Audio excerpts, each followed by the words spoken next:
And this is my potting table that I picked up from the shop team. This is made by Yaheetech, which I really like as a company because I've got I've got a couple of chairs and a cupboard as well. And it's all been very, very good. I picked this one in particular because it's got a metal top, so you can wipe it clean when you've done your bits and bobs. Also, it's not too big, which is perfect for me because in the winter I'll be popping it away.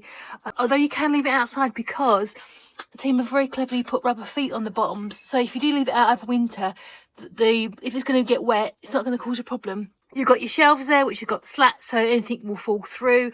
Any water or compost will fall through to the bottom. I'll probably put a composty tray at the bottom to catch any bits and bobs. And yeah, it does what it's supposed to do. There's also a quite nice little touch. Some hooks on the side as well here for your fork and all those things as well. And yeah, I think it's just a really nice, good surface area. Just plenty of space there for pots and then you're potting up. And I like the fact it's got a lip around it so you can make a bit of mess and it's not going to fall on the floor.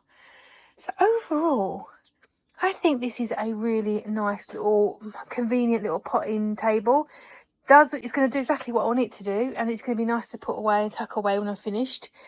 And yeah, and also I might paint it as well. Might do it pink or green or something like that. But yeah, overall, I think it's a really good value for money. Nice little product.